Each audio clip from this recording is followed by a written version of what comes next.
بەڵە خۆشەویستان لەگەڵتان بەردەوامە بین زۆر دڵخۆشین کە گەنجی ئێمە لە ڕەوەندی ئێمە لە وڵاتانی ئەوروپا ڕۆژاوا جێدەستیان دیارن زۆر نەتەوەی بیرەکەنەوە هەستی کووربوون ئەکرێ بڵم لە غەریبیدا زیاتر چەکەرەکەی باشترەوەکو لای خۆمان بەڕاستی دڵخۆشی ئەمڕۆ گەنجێکمان لەگەڵایە کە بەڕێزان کاک زاک مورادین ئەم گەنجە خۆشەویستەیە وەکو لە کتێبەکەی بینێن ئەم کتێبەی دەرکردووە تایبەتە بە کورد و کوردستان و مێژووی کورد و لە ناو کۆنتێت یاخۆت ناوەڕۆکی کتێبەکە زۆر تایتڵی هەڵبژاردووە سەبارەت بە کورد دواتر باسی ناوەڕۆکی ئەم کتێباکەین وە گرنگی ئەم کتێبەوە بە تایبەتیش کە بە زمانی ئینگلیزیە چەند گرنگن بۆ گەلانی ترکە بزانن ئێمەش کەین زاک بەهۆی کارەکانی بەهۆی هەوڵە بەردەوامەکانی بەهۆی چالەکیەکانی بۆ کورد بوون فیلمێکی دۆکمنتاریشان لە سەری بەرەمێنەوە بەڵام پێشەوەی وچمە لای ما بەخێراتنیی بکەم کاک زاک بەخێر بیتەوە زۆر سپاس سڵاو لێبێ زۆر سپاس ئەو تێزەرە ببینین کە فیلمێکی دۆکمنتاری لەسەر بەڕێستان کراوە و دواتر قسەی لەسەر بکەین بەڵێ با ببینین خۆشویستان با و تێزەرە ببینن و گەڕێنەوە لاچە. My name is Zak Muradi and I grew up in a refugee camp. I was given a chance at a better life in Ireland. I found a community and a passion through sport, and I found a home. While my heart belongs to Ireland, my blood is Kurdish. I always felt like it's calling me back. Home, the story of Zak Muradi, Wednesday at 10:35 on RTE1 and RTE Player. Home, the story of Zak Muradi ئەوە ناوی ئەو فیلمەیە کە فیلمێکی دۆکمنتاریە بەرەمێنراوە لە چاوی زاک مرادیەوە بۆ مێژووی کوردیش هاتوتەوە کاک زاک بەخێر بیت زۆر خێر بێتەوە بۆ کوردستانیش زۆر سپاس داوای لێبوور نەکەمەوە کوردی ماهەر حەسەنێگا قەرە دووکەڵ بکە قا دووکەڵیش بکەمە لێت تێگەن قەی ناکەم ئادام تۆ توانیتە دووکەڵ بە کتێب بکەی لێت ناترسین لە قسەکردن زۆر سپاس کاک زاک دواتر دیامە سەر باسکردنی و تێزەرەی کە بینیمان ساڵی چەند بوو چوویتە وڵاتانی ئەوروپا ساڵی 2002 11 ساڵم بوو یەکسەر چوویتە چی وڵاتێک ئێرلەندا لەوێ و کاتە تەمەنت 11 ساڵ بوو باشە کوردەکەت زۆر باشە ماشەڵڵا و ویستم و پرسیارە نەبکەم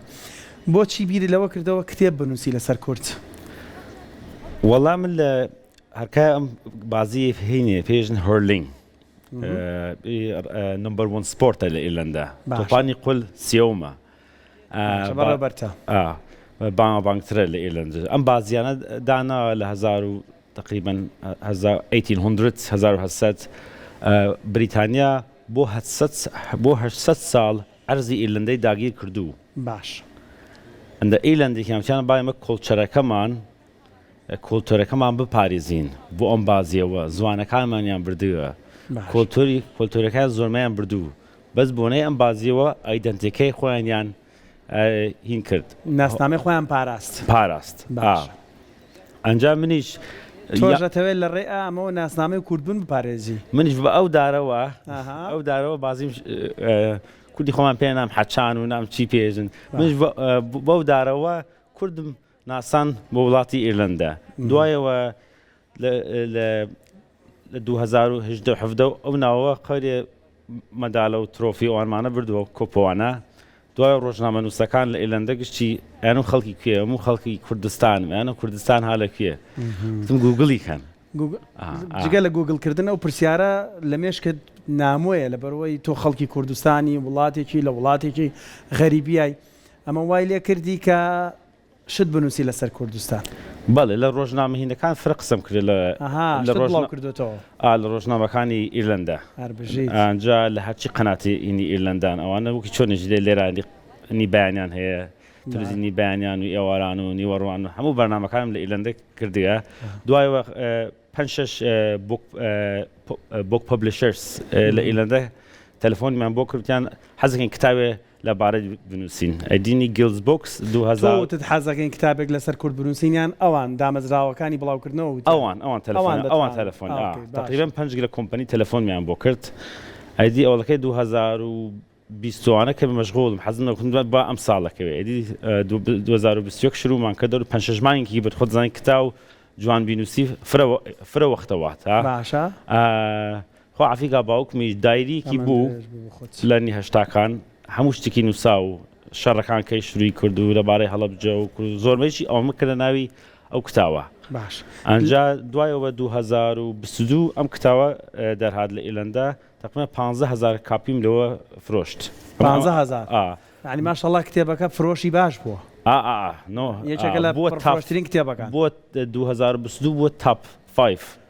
يعني لە 2022 لە ئێرلندا بووە پێنج لە یەکێک لەو 5 کتێبەی کە پڕفرۆشترین کتێب بووە لە ئێرلندا بەڵێ ئەنجا ئەدی دوای ئەوە کتاوەکە هاتە لە هەرچی دانشگای ئیرلندا دەعوەتیوانە کرد بۆ قسەکردن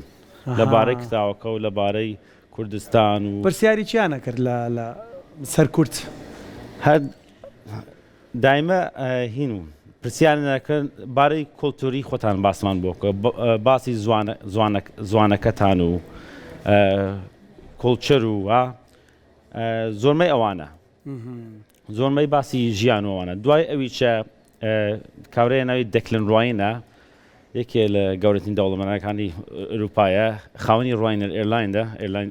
ئێرلاینی تارەی ئیڤیشنی لە دنیا داناوە ئەم کتابی خۆندەوەتی حەزەکەم ئەمە بیکەم بە داکمنتریە یعنی کە کتێبەکان خوێندەوە اینجا بڕیاریاندا ئەو تیزەرەی کە بینیمان بکرێت بە دۆکمنتەریەک بڵێ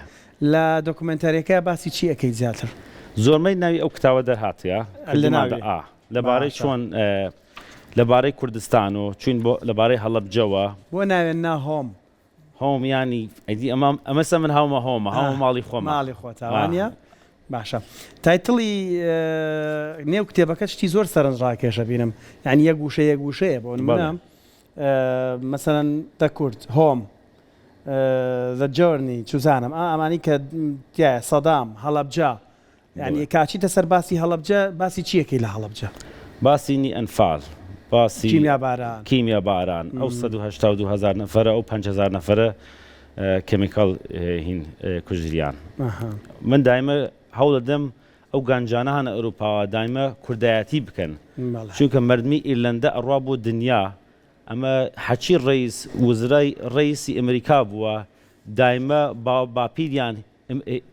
ئایریش بوون ئیرلند بوون دایمە تێنەوە بۆ وڵاتی خۆیان تێنەوە بۆ ئیرلندا خۆیان لە فکر ناکەن من داوا لە ئەو کورداناکەم دایمە کوردایەتی خۆیان بکەن و لەبارەی کورد بخوێنەوە و مناڵەکانیان قەوی ئەوون بیانێنەوە بۆ کوردستان بە کوردەکان کەمێ خاز فێر بوون وەکی خۆم داژاوەرەوە ئابا کوردەکەت باش بێتەوە ئەنە تێمە ئیسا کەمێ ئەم ساڵەکە ئیشەڵا وەختم حەزەکەم ئەم بازێ لێرایچە داینم ئەوە ئەیمی منە مەستا ئۆڵ بووم سە کەوچینەکەم زۆرمەی مەدەڕبی یەکەم گەرەکمەڕبی چیت چییە مدەڕبی ئەم دارە ئەم بازیە ئەمە ئەمە ئاکەم لە کوردستان کلۆب ئەمە وێنەی خۆتەوانە بەڵێ ئەوە مناڵی چەند وێنەیەکی ترە بینە مەمانە هەمووی هینی خۆتە خانەوە خۆشک و براو لەبەرەوە ئەو چ کەناڵی بۆ ئەو دۆکومنتاری لەسەر جەنابەت کرد ئەوە لە قەناتی ئیرلندا لە قەناتی تقریبا 1 ملیۆن نەفەر دیسی ئیسا لە 2026 لاوە لە هەرچی مەدرسەی ئیرلندە ئەم داکیمنتریە شانەدەن لە هەرچی مەدرسە دیپارتمنت ئۆف ئێجوکیشنی ئینی ئیرلندە هەوڵیدا لە هەرچی مەدرسەیە لە کلاس 1 تا 12 شانی دەن و ئەدی منیش هەوڵ دەدەم هەر کاشانی دەن بچم دوای داکیمنتریەکە کیوەی قسەیان لێرا بکەم قسەیان لەگەڵا بکەی دۆکومنتەرەکە لە کوردستانیش نمایش کراوانە ڕۆژی ڕابردوو نمایشتان کرد ئەم بەیانێ لە بریتیش ئینتەرناشنەل سکوڵ لەوێ شانماندا ئەم بەیانێ دوێکەش لە سلێمانی دانیشگای سلێمانی تقریبا 200 نەفەر لەوێ هاتوو شانماندا لەوێچە ینی everything has been positive مردم هەموو شتەکان ئەرێنی بۆ شکر زۆر باشە کاک زاک بۆ خۆت چیت خوێندووە من دەرزی هینی بخۆندیە ینی SNA لەلی مردمە کارپە ئەوانە نەخۆشینیانە ینی ADHD ئاتزم بە مێشکەوە بەس ئیستا بۆ نەی ئەم تۆپانە کارێکی ڕەحەترم دایان پێم ناوی فارماسیوتیکل کارە ئەمە یاریزانی ئەم بابەتە ئەمە چی پێڵەنم یاریە ئەمە هەرلینگ ئەم یاریزانی ئەمەیە بخۆی لە دۆکومنتەرەکەشە بگومان ئەمانە خراوەتە ڕوو وانە بەڵێ ماشەڵڵا ئیشت زۆرە بۆیە دۆکومنتاری لەسەر کراوە زۆر جگەلەوەی کە ئەمە کارێکی زۆر پیرۆزە کە لەسەر کورد و لەسەر مێژووی کورد لە چاوی زاکەوە بەڕاستی چیرۆکەکانی کورد خراوەتە ڕوو لە کتێبێکدا.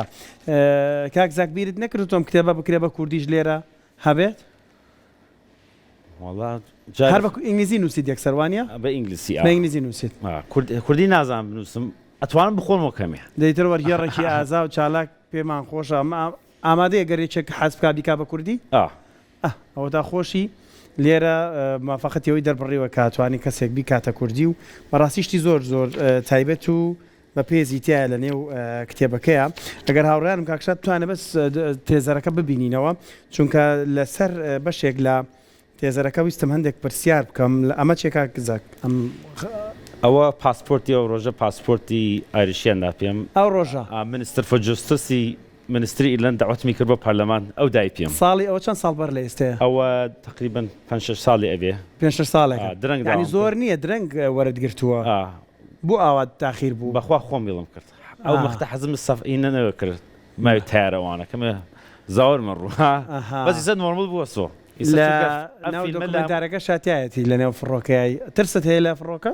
بەس ترسم نییە چونکە ئێستا 2 هەفتە جاری هەومە هینێکە ئەم داکەمنتریە لە زۆرمەی وڵاتەکانی ئەوروپا شارمداوە. ئێستا گەرەکم بە ئەم داکەمنتریە گەرەکمە کوردستان و ئیرلندا ڕیلیشنشیپی وازکەم. باشە ئەنی پەیوەندیەک دروست بکەین لەگەڵ پەیوەندی دروست بکەین. باە ئیساودا خۆمان کورد باە بڕۆن ڕەفیقی وڵاتی ئیرلندی بکەین ئایریشی، چونکە ئایریشی ئێستا بە 30-40 ساڵ هەر هەوڵە دێن ڕەفیقی ئەمریکا و بریتانیا بکەین، ئەوان ڕەفیقمانە و ناو ڕەفیقمانن. بەس ئیرلەندە ڕەفیقیان بکەی بەرد نادەن، چونکە هەرچی دەسڵاتانە لە ئەمریکا گەشی ئایریشیە. 40 ملیۆن ئایریش ئەمریکان هەیە. ئەوە نیەژن جۆ بایدن ئایریشیە لە ئاسیا ڕاستە. بووە ڕئیس یەکسەر هاتۆ بۆ ئیرلەندا. ترۆمپ بووە ڕئیس ماڵیە لە ئیرلەندا هەموو تێتۆ بۆ ئیرلەند چووکە گران پێرنتیان هەدایمە ئایریش هێرتجیکیانەیە. JF کەنەدی باوای ئەویش خەڵکی ئیرلەندا و بووە ڕئیس ئەو ڕۆژ هات بۆ ئیرلەندا. ئۆبامەی گرنگە کورد باید ڕەفیقی ئیرلەندا بکەین، چونکە مردمی ئایریشی ئەم دنیا هەوە دەسییانەوە بەس هیچ کێش نازانێ هین نییە بێژی شەڕ ئەسڵە هەو ئەوانە بەس خوێندنیان نمبر 1 ئێجوکیشن سیستمیان هینە فرە هالەبانە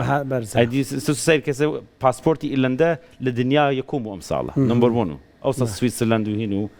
مردمەکەی فرە ئێجوکیشنیە کاری هەرچینی فارماسوتیکڵە لە دنیا ئەوەنی فەیسبووکە گوگڵە گشتی ساعتێ لە ئیرلەندا. باید ڕەفیقی وڵاتی ئیرلەندا بکەین. حەزەکەم ئەم داکەمەنتریە ئەم ڕیلیشنشیپێ لە بینی کوردستان و چۆن دروستیەکەی ئەو پەیوەندیە ئەو ریلیشنشیپە چۆن دروستەکەی لەگەڵ ئێرلەندا؟ ئەمە ئێستا من ڕەفیقم زۆرە لە پەرلەمانی ئێرلەندا. باشە ئێستا ئەو کاورا پیتەر پاوەر ڕئیسی یونیسف ئایرلند و ئەویش هەلێرا ئەمڕۆ ئەو خۆی منسترەوە هەڵ بوو بچوا بۆ ڕئیسی ئیرلەندەی ئەم ساڵە خۆی کێشاوە و یارمەتی ئەوە و ئایدی و یارمەتی ئەو کاورا فۆندی ئەم داکەمنتریە کرێت دەکلن ڕاینێر ئۆنی ڕاینێر ئێرلاین ئەوە چونکە ئەو باوکی ڕیلیشنشیپی مەکسیکۆ و ئیرلەندا و وڵاتانی زۆر هین کردو باشە چوو بزنسی کردو. منش حەز دەکەم ئەو کاورا دەکلینش خەڵ بوو بێرم بۆ ئیرلەندا ئەوڵ چ میلیە پرسیوتی زاک چ ئێرلاینی ها لە ئیرلەندا باشە ئەلها لە وڵاتی کوردستان منش قەرێک گوگڵم کرد پێمان زاگرۆسیا هێنە دایمە ئەوروپایی دایمە هەوڵە دەن ژمزان چیاتێ بەس کوردی لە ڕاستەکەی ژمی ئەو کاورا دەکلن ڕواینەوە کوردی فرە بەنگاوبان کرد و ئەم داکەمنتریە. یەکشت لە کتێبەکە تا تەنها مێژووی تیایان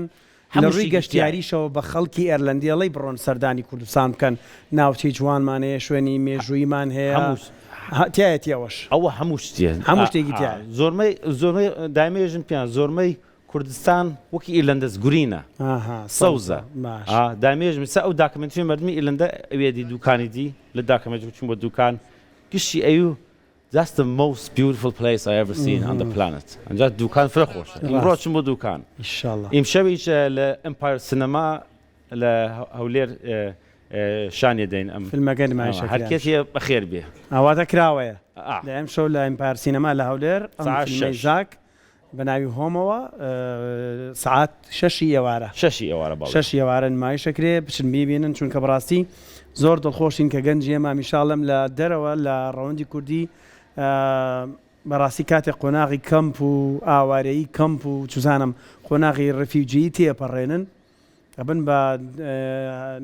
هاونیشتمانی ئەو وڵاتێک بەڵام کوردبوونی خۆیان لە یاد ناکەن وەکو زار کەمیشە دەیانەوێت بە شانازیەوە باسی کوردبوون و ژیانی کوردوانە بکەن کاتێک تەمەنت 11 ساڵ بوو چیت بۆ ئەرلەندا و کاتە فڕۆکەخانە لە کوردستانە نەبوو نەوە لە هینۆ چوینێمە لە ئوردن ئەو مختار ڕژێ بەس ئێستا بە فڕۆکە لە نێو کوردستاندا هەبەسی ئەوە جێگەی دڵخۆشیە ئەویان بۆ باس بکە کە ڕۆشیتەوە باشە دەستت خۆش بێ کاک زاک مورادی زۆر سپاس بۆ ئامادەبوونت سپاس بۆم کتێبانش دەستەکانت خۆش بە سەرکەوتوبی بە هیوای بەردەوامی و کاری جوانتر و بتبینینەوە لە کاری باشتر دەست خۆش